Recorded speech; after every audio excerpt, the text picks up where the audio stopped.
Иргэний нисхийн үндэсний төв төрөмчөд хязгаарлагдмал хариуцлагатай компани өнөөдөр Улаанбаатар болон Сайн Шанд бүсийн нислэгийн хөдөлгөөний удирдлагын төвийн систем тоног төхөөрөмжийн шинжилтийг санхүүжүүлэх экспортын зээлийн гэрээнүүдэд гар хэсэг зурлаа.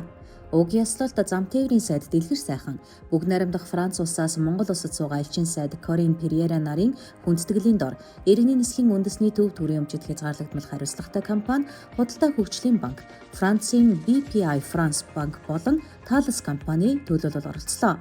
Энэ хүрээнд иргэний нисхийн үндэсний төв төрөмчөд хязгаарлагдмал хариуцлагатай компани Худалдаа хөгжлийн банк хооронд зээлийн эрх нээх гэрээ, Худалдаа хөгжлийн банк, BPI France банк хооронд санхүүжилтийн гэрээ, иргэний нисхийн үндэсний төв төрөмчөд хязгаарлагдмал хариуцлагатай компани Thales хооронд тоног төхөөрөмж нийлүүлэх гэрээний хугацаа сунгах баримт бичигт тус гар хэсэг зурсан байна. Энэхүү санхүүжилт нь Монгол улсын төрийн өмчөд компани анх удаа засгийн газрын баталгаагүйгээр Францын төрийн хөрөнгө оруулалтын банк BPI France болон Монголын санхүүгийн салбарын тэргүүлэх байгууллагуудын нэг болох Худалдаа хөгжлийн банктай хамтран босгож буй экспортын зээл юм а.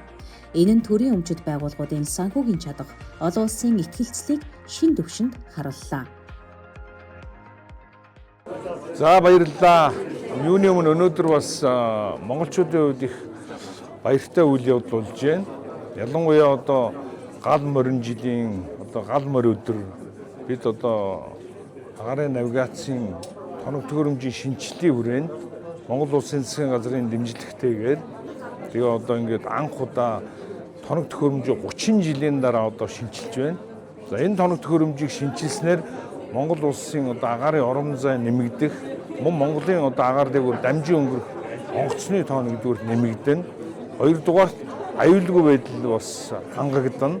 За гуравдугаарт бол ингээд шинэ тоног технологи тоног төхөөрөмжтэй болсноор Монгол улс бусад орнд бусад орны нислэг Монгол улсад үйлдэх, ирж нислэг үйлдэх энэ ихтгэл найдвар бүрдэж байгаа гэдэгт бас итгэлтэй байна. Тэгээ ийм сайхан баярт үйл явдал болж тэгээд Монгол улсын үндэсний банк, Худалдаа хөгжлийн банк бас бидэнд итгэл үлээл гэж баталгаа гаргаж өгч, дээр нь бас Францын BPI France санхүүгийн хөрөнгө оруулагч банк биднийг санхүүжүүлж манай иргэний нисхийн үндэсний төв хоёр газар ялангуяа Улаанбаатар хотын үндэсний төв буюу навигацийн үндсэн төвийн тоног төхөөрөмжийг шинжлэх, дээр нь Сайн Шандын нөөц төвийг шинээр байгуулах энэ санхүүжилт нь гарын үсэг зурх ёслол өнөөдөр боллоо.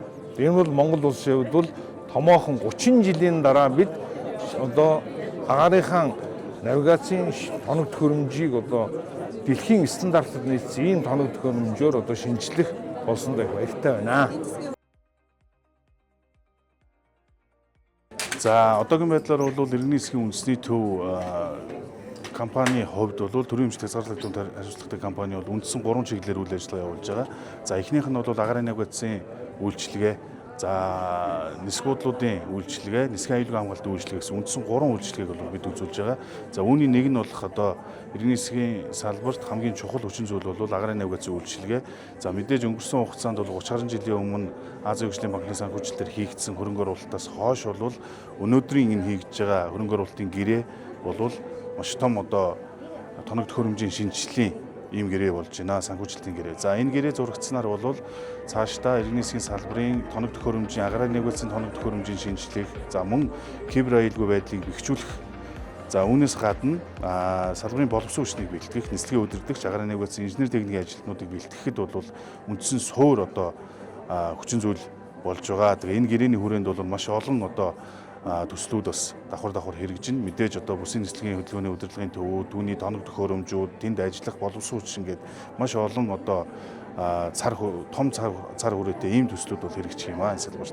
За иргэний агарын тээврийн салбарт ялангуяа иргэний нисхийн салбарын өнгөрөлтийн нислэг, Монгол улсын агарын зэдвэр өнгөрч байгаа нислэгүүдийн хувьд бол мэдээж ковидын өмнөх үед бол хүрэхгүй байгаа. За ковидоос хойш бол бид нислэгийн одоо өнгөрөлтийн нислэгийн давтамж тодорхой хэмжээгээр нэмэгдэж исэн боловч олон улсад одоо үүсэж байгаа энэ дайн бүхий нөхцлөөдөөс шалтгаалаад өнгөрөлтийн нислэг бол давтамж бол ковидын өмнөхтэй хүрэхгүй байна. Тэгэхээр бид нар бол энэ хугацаанд бол бид дотоод нөөц бололцоо, дотоод навигацийн тоног төхөөрөмжийн дэд үтцээ шинжлэх ажлыг бол хийх нь зайлшгүй шаардлагатай. Ингэж бид бол олон улсын агаарын тээвэрлэгчдийн итгэлийг хүлээж Монгол улсын нутаг дэвсгэр дээгүүр агаарын зайд аюулгүй одоо нисгэх энэ боломжийг бол хангах юм аа.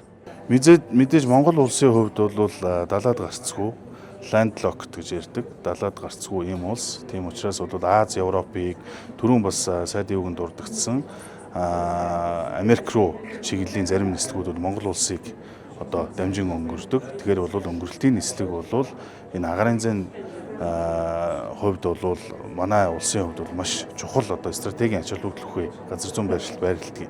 Тэгэхээр бол бид бол цаашдаа энэ навигацийн тоног төхөөрөмжийг шинжилснээр дээгүүр өнгөрөх өнгөрөлтийн нислэгийн тоог нэмэгдүүлэх одоо үндсэн одоо нөхцөл бүрдэж байгаа.